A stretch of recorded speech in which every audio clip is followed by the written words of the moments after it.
सम्पूर्णमा नमस्कार। झापा अर्जुनधारा नगरपालिका 1 बाट म मथुरा तामाङ हाल अनारमनी बिर्ता बजारबाट यहाँ चाहिँ जति पनि झापा जिल्लाभरिका नगरपालिका तथा गाउँपालिकाबाट खुल्ला हाम्रो करातेको फर्स्ट डान सेकेन्ड डान थर्ड डानको ब्ल्याक बेल्टको सेमिनार हुन गइरहेको छ। आज हामी तेस्रो दिनको बसाइमा छौँ। आज चाहिँ तेस्रो दिन लास्ट फाइनलको दिन चाहिँ रहेको छ।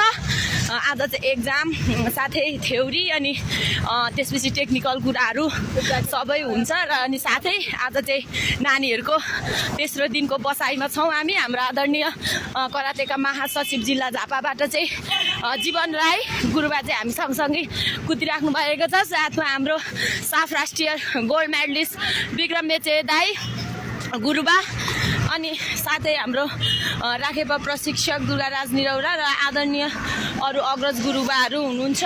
अहिले चाहिँ हामी स्कुलबाट जुन ठाउँमा अहिले हामी ट्रेनिङ गरिरहेका थियौँ त्यो ठाउँबाट चाहिँ अहिले हामी टक्क लाएर सम्पूर्णमा नमस्कार। झापा अर्जुनधारा नगरपालिका 1 बाट म मथुरा तामाङ हाल अनारमनी बिर्ता बजारबाट यहाँ चाहिँ जति पनि झापा जिल्लाभरिका नगरपालिका तथा गाउँपालिकाबाट खुल्ला हाम्रो करातेको फर्स्ट डान सेकेन्ड डान थर्ड डानको ब्ल्याक बेल्टको सेमिनार हुन गइरहेको छ। आज हामी तेस्रो दिनको बसाइमा छौँ। आज चाहिँ तेस्रो दिन लास्ट फाइनलको दिन चाहिँ रहेको छ।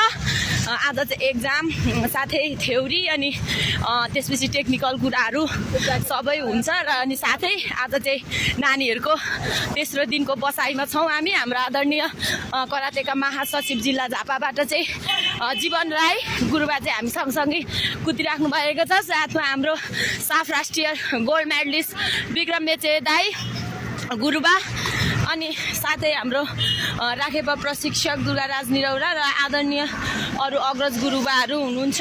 अहिले चाहिँ हामी स्कुलबाट जुन ठाउँमा अहिले हामी ट्रेनिङ गरिरहेका थियौँ त्यो ठाउँबाट चाहिँ अहिले हामी टक्क लाएर